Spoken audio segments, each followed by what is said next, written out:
country heads west, with new heroes and a new enemy. The American wilderness. The pioneers face incredible hardship, but their battles forge the American character and build the new American nation.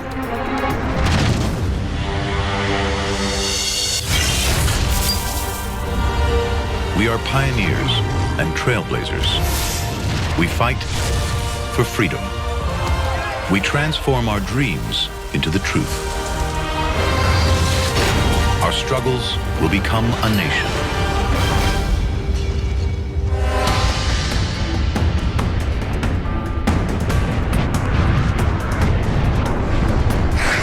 "300 million years BC. A meteorite the size of Central Park hurtles towards Earth.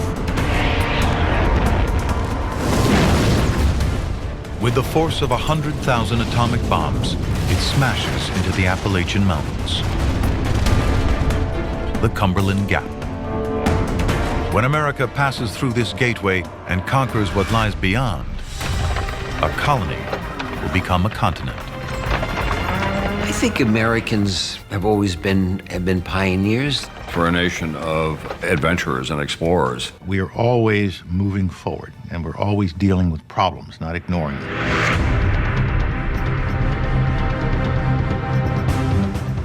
(1775). Land west of the Cumberland Gap belongs to a patchwork of foreign superpowers: Britain, France, Spain. The rest occupied by hundreds of Native American tribes.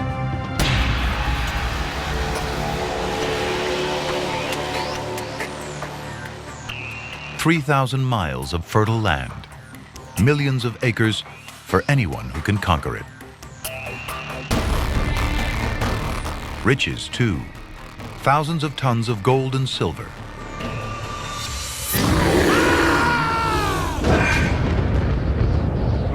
But this land is also brutal wilderness. Conquering it requires extraordinary people.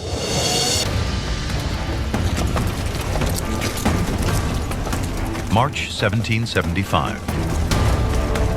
Daniel Boone.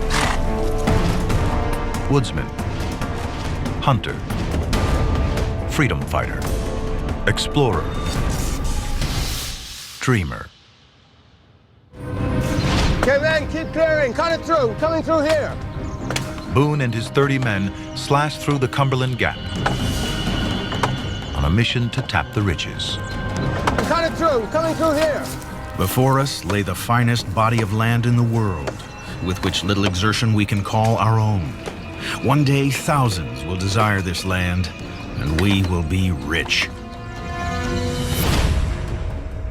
But Boone's journey into the western wilderness is also a journey into the American soul. The frontier is a crucible where America will define itself and forge its true character. The King of England has outlawed any western expansion. Illegal settlers rounded up and punished. Boone's already fought the British back east. Now, he's defying them again. Daniel Boone was that first great action hero for America. America wanted to see itself that way, I think. They wanted to see themselves as fiercely independent, very capable, and willing to go places most human beings wouldn't have gone. Come on, man, this way. Boone and his men take no supplies. Come on, come on!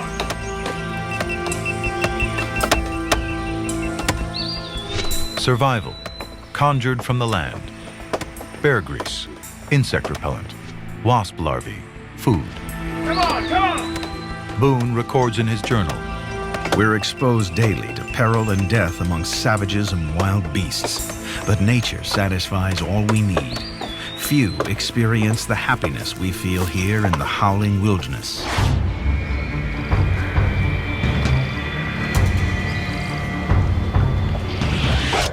But for the Shawnee, this is not wilderness. It is home. And they will defend it. At all costs. Good work, John. Good work. These areas that seemed like wilderness to the Americans weren't wilderness to these American Indian people. That was just their lands.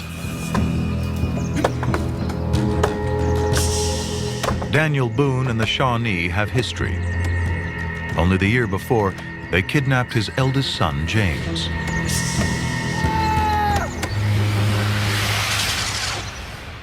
And tortured him to death.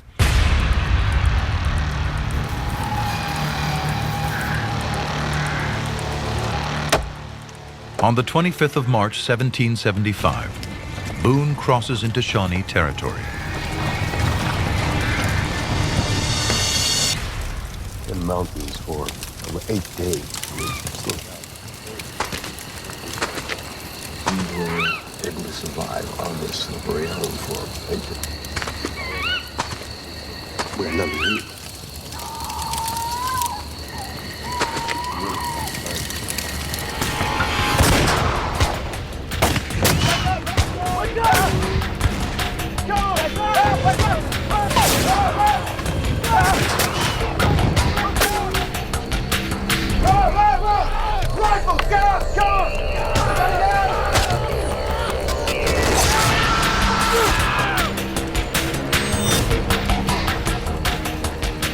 Ambushed, Boone must flee.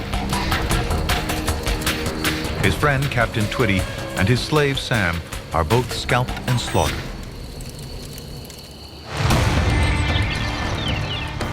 But Boone pushes on further west. Well, I think more than anything, the American character is perseverance. They persevered. They fought. It wasn't easy against great odds, but they have persevered. Boone's friend and companion, Felix Walker, writes, "He conducted the company through the wilderness with such bravery. Indeed, he appeared void of fear, with too little caution for the enterprise."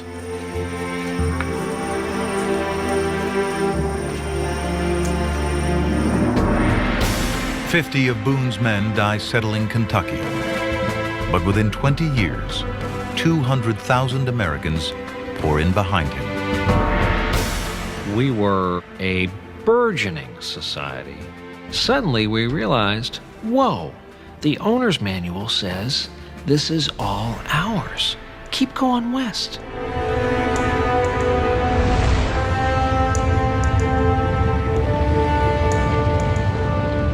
Land hunger becomes a fever, even for the government.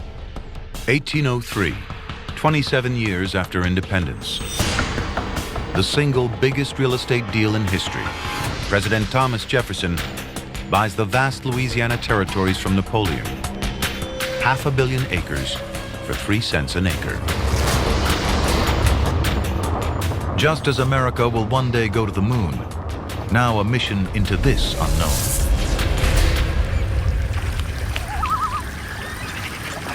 Lewis and Clark want to see what's on the other side. Given a mountain, we want to climb it. We hold those venturers of the past in great admiration. May 1804. A presidential aide and a junior army officer set out on a mapping expedition. Meriwether Lewis and William Clark's journey is about to become one of the most epic tales of survival in American history. The Rockies. Unknown, mythical. Even woolly mammoth are fabled to roam here. Treacherous, too. No one expects the Rockies to be 90 separate mountain ranges, 3,000 miles long. They're caught in a death trap. After 2 weeks, starvation sets in. They eat any plants they can find. Next, they eat their horses.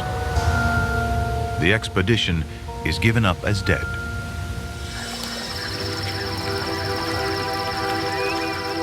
But they survive, and they owe their survival to a 16-year-old Native American girl. Sacagawea of the Shoshone Nation guides them, finds wild food, and saves their precious million-word journals from an overturned canoe.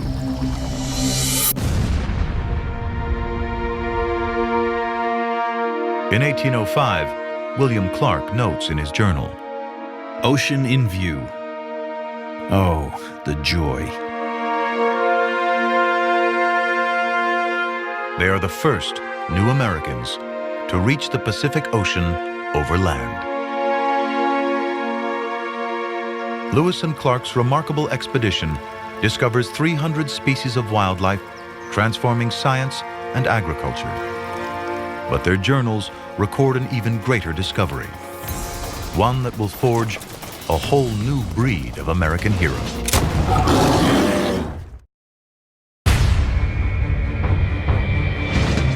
America, East and West.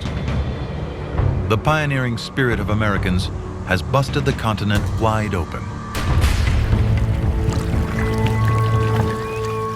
Lewis and Clark's heroic expedition through the Rockies uncovers a route to the West's most valuable commodity, beaver. Their pelts, frontier hard currency, traded by Native Americans for guns, knives, salt, and they're a high-fashion luxury for the rich. They've been hunted nearly to extinction in Europe. Here, they're everywhere, millions of them. The freezing Rocky Mountain water makes the beaver pelts thicker, warmer, more expensive than other fur. New iron traps from New York foundries make catching them easier. Baited with the beaver's own scent glands, they're drawn to their death.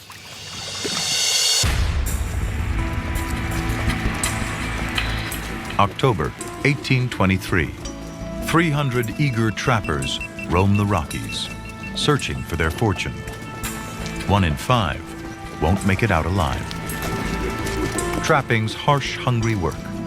6,000 calories a day are needed to survive the extreme conditions, 3 times what we eat today. Jedediah Smith is the greatest hunter of all, 24 years old. He walks up to 1,000 miles in the Rockies each year, traps 600 pelts in a season, 3 years' pay back east. Smith is a devout Christian, doesn't drink, doesn't smoke. Bible and gun a constant companion. He's smart, works with the Native Americans. The Crow show him ancient shortcuts, sell him horses, nurse his sick men back to health. Wilderness survival. For millennia, the tribes of North America have adapted themselves to live in any condition, from arid plains to harsh mountain pass.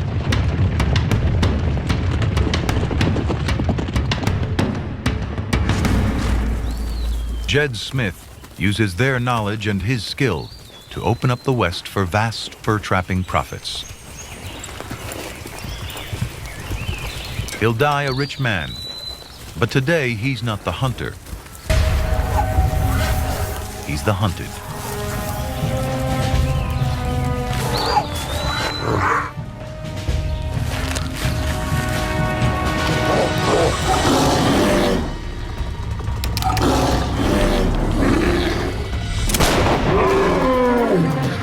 Jed Smith's friend, James Kleiman, writes, "The grizzly did not hesitate, springing on the captain, breaking his ribs and cutting his head.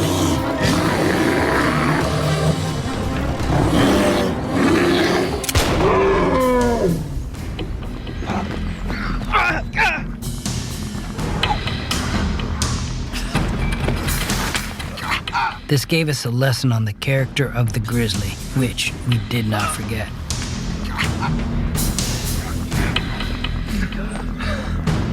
The grizzly bear is the most deadly frontier beast. 100,000 of these terrifying killers are on the prowl. Up to 10 feet tall, 1,000 pounds. They don't fear man. Yet.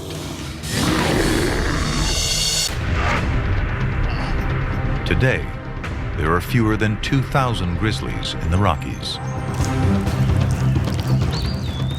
Halfway to death, Jed Smith's right-hand man, James Kleiman, stitches his scalp and ear back to his head. I put in my needle, stitching it through and over, laying the lacerated parts together as nice as I could. There was an amazing sense of confidence as part of that American spirit that doesn't even think about failing.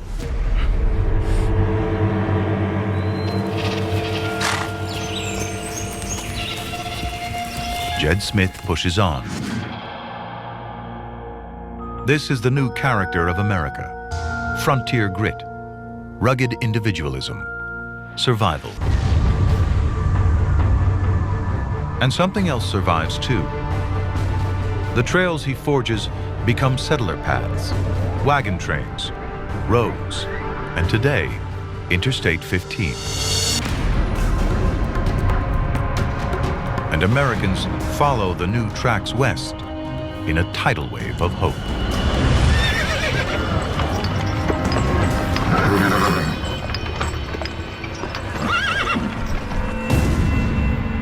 May 1846. Thousands of men, women, and children.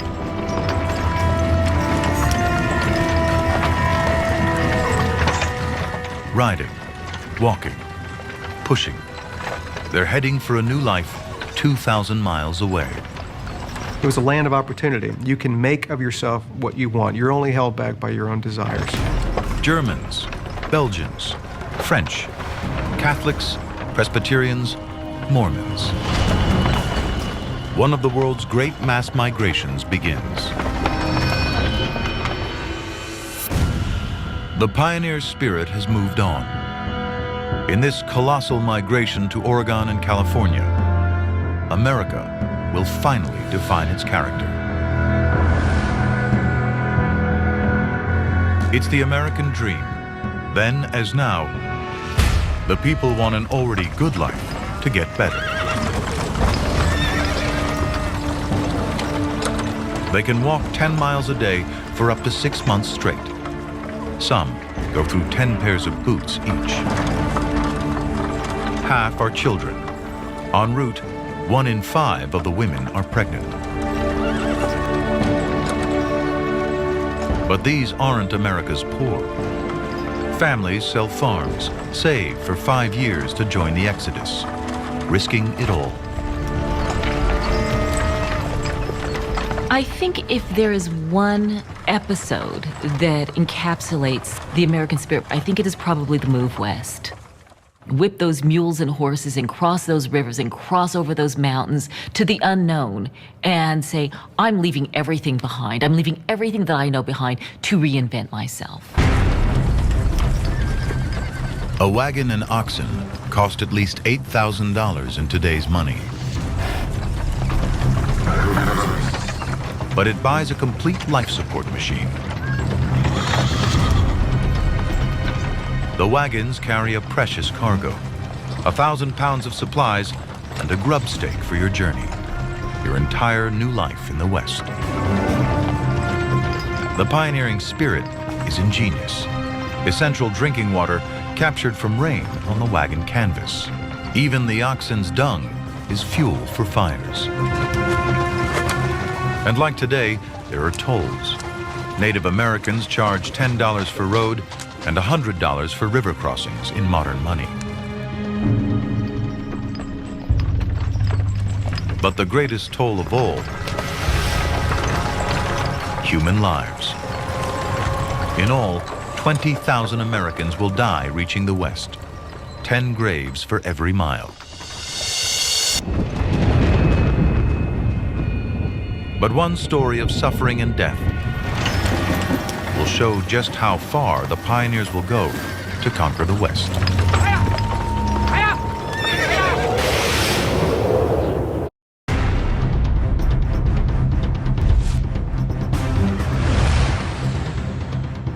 June 1846.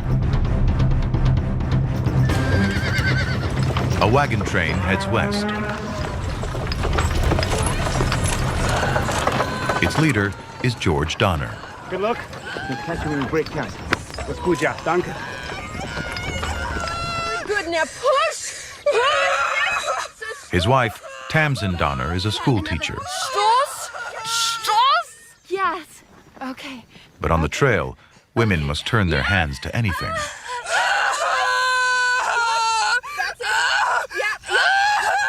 The Donner Party are halfway across the blistering Wyoming prairie, miles from the nearest doctor, with barely any water. Good. Yes. Okay.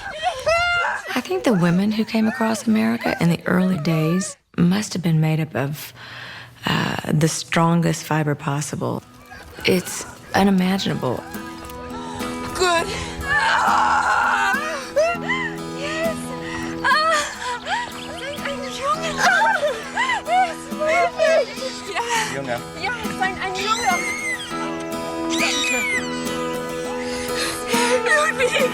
Danke, Fräulein.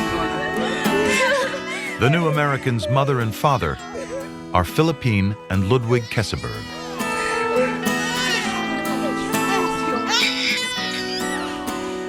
They christen their son, Louis.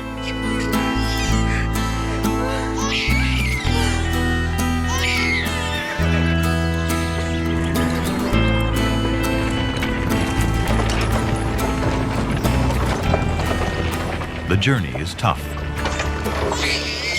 but the going's good. Tamsin Donner writes in her journal, I could never have believed we could have traveled so far with so little difficulty. Indeed, if we do not experience anything worse, I shall say the trouble is all in getting started.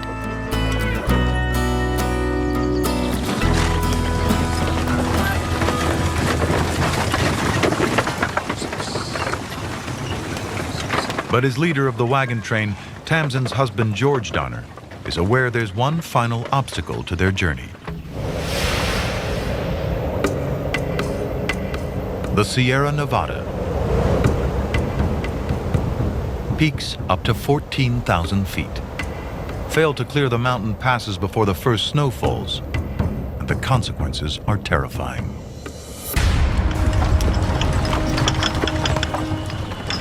But as the Donner Party approaches Utah, George Donner makes a fateful decision, leading a splinter group off from the main party.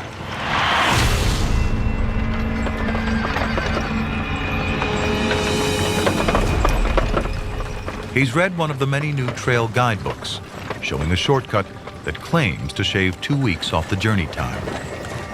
Hastings Cutoff is said to be a saving of 400 miles. We are informed it is a fine level road with plenty of water and grass.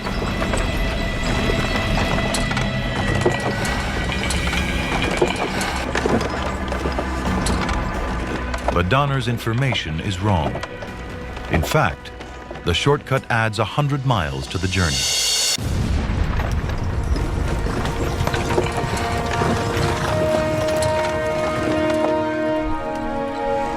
High in the Sierra Nevada, the Donner Party enters the Truckee Pass.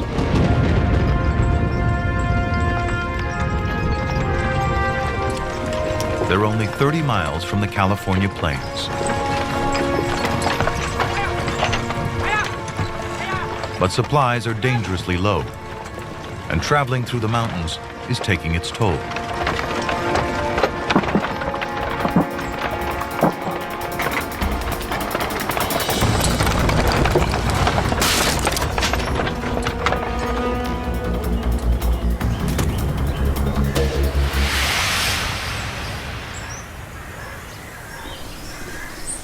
A broken axle. The Donner Party stops to make repairs. But that night, 5 feet of snow falls. Soon, the drifts are 60 feet deep.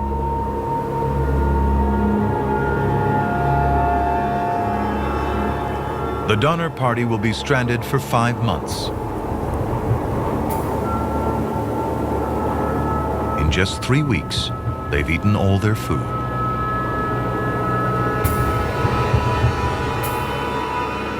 Then, they kill their pack animals.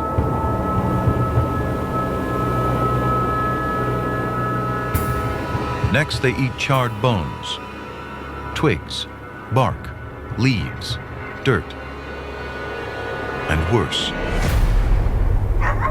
Even the wind held its breath as the suggestion was made that were one to die, the rest might live.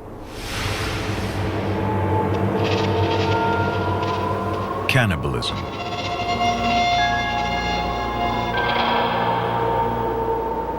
Christmas 1846. They eat their first human. Bodies are cut up, flesh labeled, so people don't eat their own kin.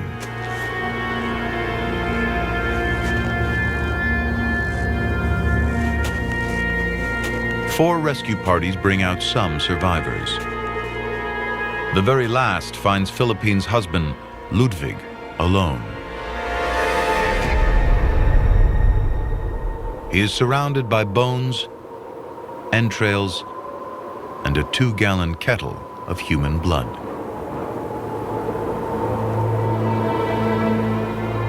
George Donner's body is found, skull split open, his brain removed. Tamsin Donner's body is never found.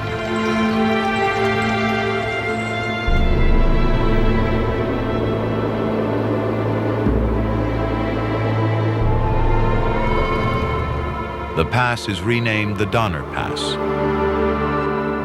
testament to the hardship of the pioneers' push west. Today, it's the Lincoln Highway. Thousands drive this road every year.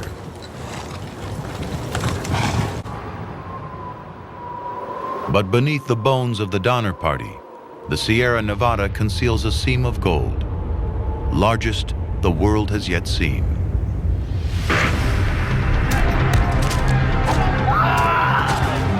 Gold fever is about to change the West and the American character yet again.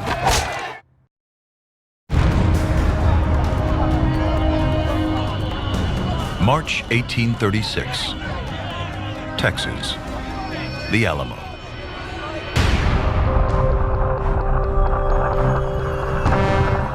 The American nation is expanding, growing stronger, bigger. But there's something else out there, even bigger, even stronger. Mexico, a superpower. A colossal empire stretching from Oregon to Guatemala. But Texas is disputed territory. The Mexican government has invited American settlers in, but are soon overwhelmed by the flood of pioneers. Americans by the thousands were coming into Texas, and they were not abiding to the agreements to come in as settlers. And once they outnumber by 1835 Mexicans 10-1 in that area, of course, the Americans are thinking about independence. The Alamo is where Mexico tries to stem the flood. In an old Spanish mission, up to 200 American settlers and their allies are under attack.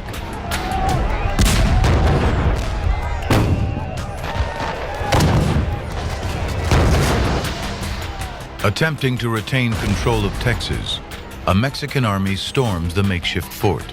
A 13-day siege ends in a massacre. 186 defenders dead. The shots that killed Davy Crockett and his fellow settlers echo across America. The women and children are spared, sent back to send the Mexican message, "Don't come."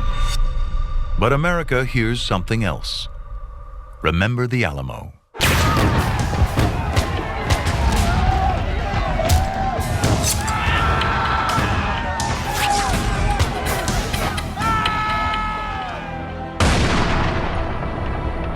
A turning point. America will now wage war to go west.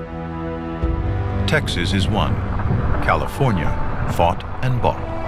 The same month California becomes American, it becomes the nation's greatest prize. Volcanic magma. Over millions of years, in a fault zone beneath the Sierra Nevada, cooling and pressure create quartz. And within the quartz, gold.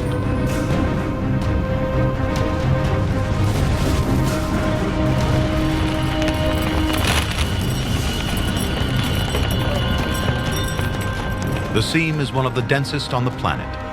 Rocks erode and the riches are released.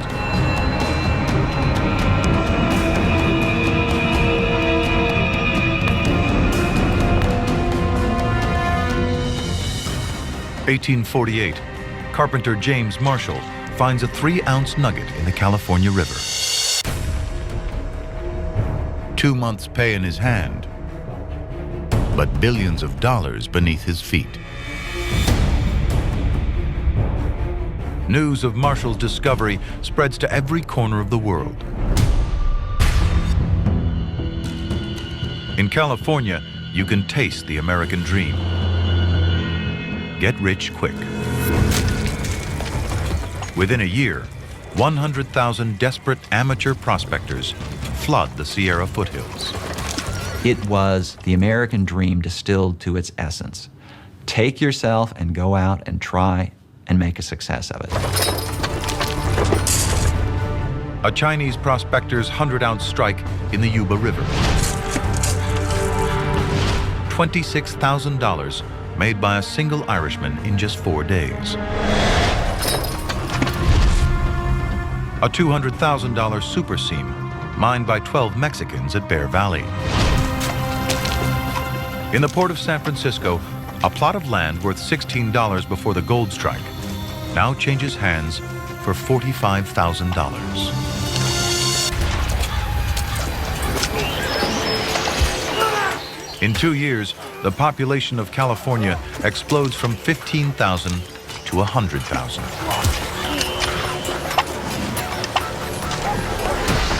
Now, hand panning is replaced by lines of sluice boxes, desperately combing for anything the first prospectors missed. And the price of living rockets. Picks, pans, and shovels go from a few cents to $10 apiece. Breakfast costs 10 times what it does back east. But still, the people come.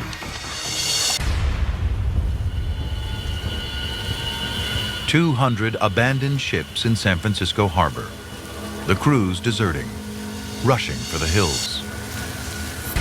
He's traveled 6,000 miles. He spent all his money. Now he travels by foot. Belgian Jean-Nicolas Perlot writes, "We crossed 200 miles of wilderness, full of Indians, bears, panthers, wildcats, snakes of every kind.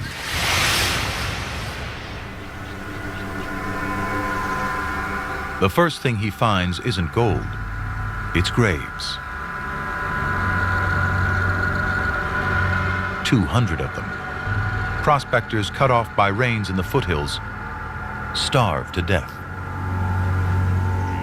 Approaching, we realized animals of some kind had dug up the bodies.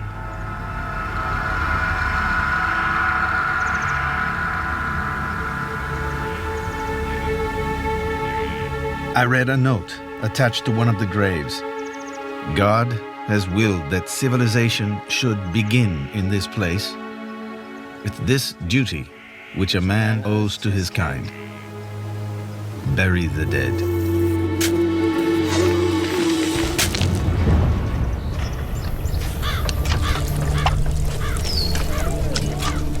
Perlot does find gold, but never in the quantities that he dreamed. As the gold fields are picked clean, tensions rise. Times get tougher. After just 6 years, the gold rush is over. I think that there is that Western mentality of prospecting, try and fail, and the fact that you tried is worthy in and of itself. Of the 300,000 who rush to find gold, less than 1 out of 100 strike it rich. But fortunes were made by the merchants and landowners who supplied the miners.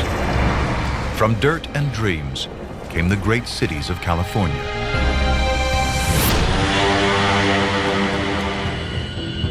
Both the West and the American character that built it are settled. Now, this new powerhouse will face another revolution.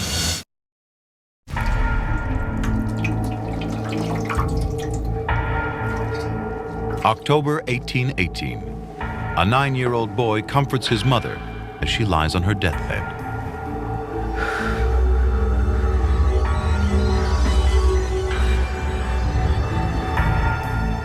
Milk sickness kills thousands of pioneers every year.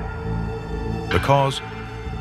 White snake root eaten by cattle, the deadly poison passed in milk to humans.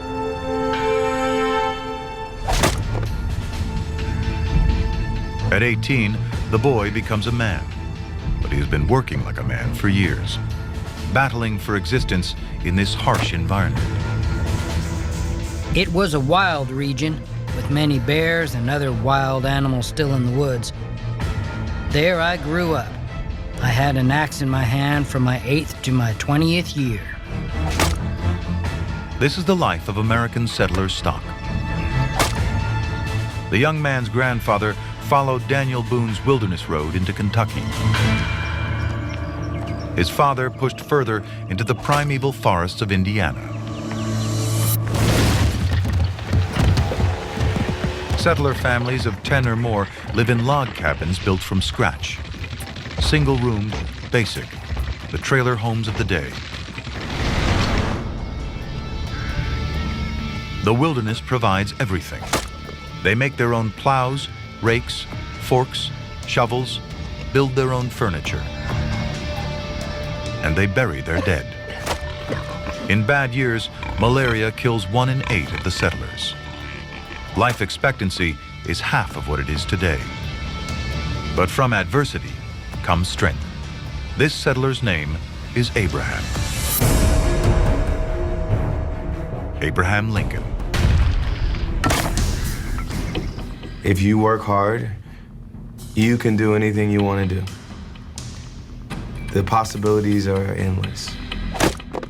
To me, that was the American dream as a kid. Lincoln's family and thousands like theirs have settled the West in 4 generations. President Thomas Jefferson thought it would take 1,000.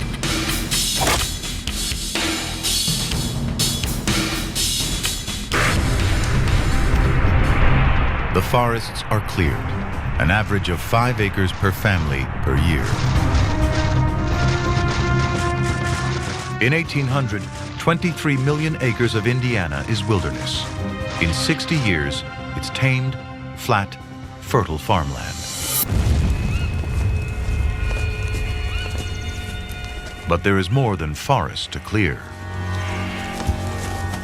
It's always been one of the deep flaws of the American imagination that it can't imagine a future for American Indian people.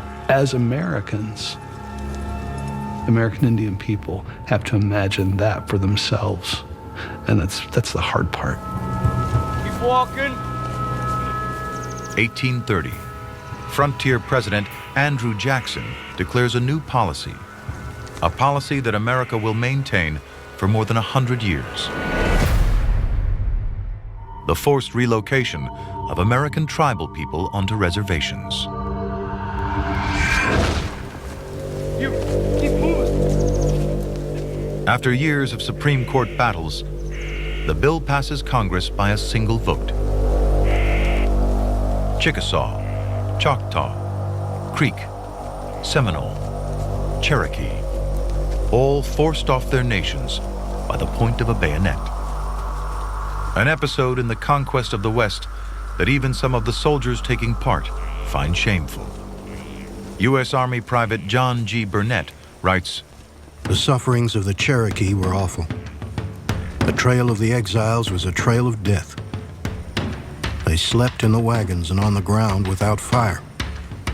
I saw as many as 20 die in a single night of pneumonia, cold, exposure. Move along. Move along.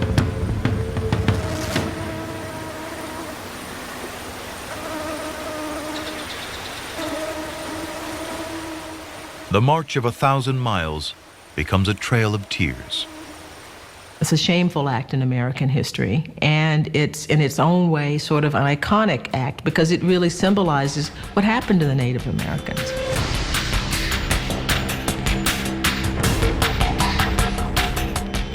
The West is open for business, but key to the transformation of the region is a river 2,000 miles in length, fed by rainfall from 31 states.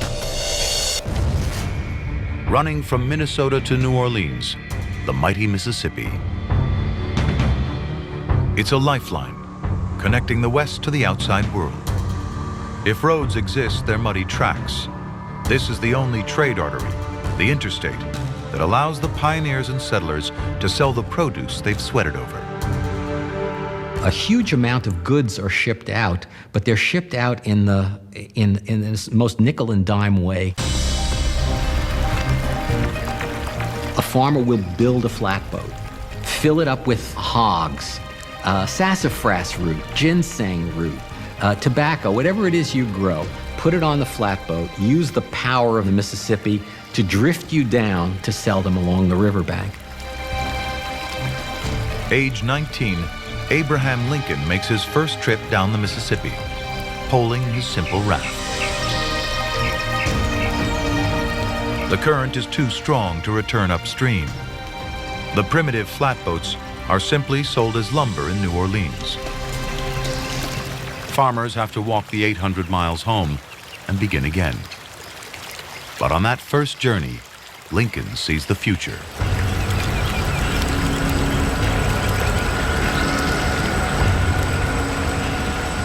A new invention which will transform the Mississippi, the Midwest, and America.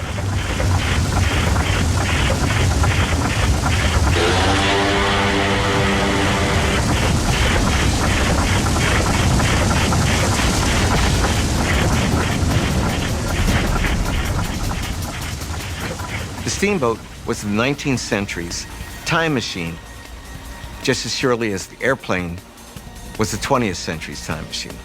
It shrunk distance. By shrinking distance, it enabled commerce. Even upstream, steamboats can travel 50 miles a day, 8 times faster, 8 times the cargo of a raft. But they're deadly.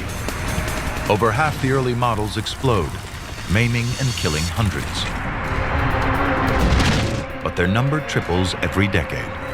They make the Midwest America's economic powerhouse.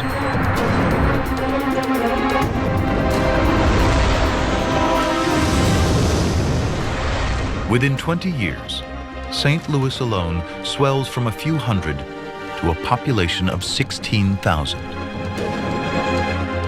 Over 4 generations, America has grown from a 300-mile wide strip of colonies on the eastern seaboard to a continental powerhouse.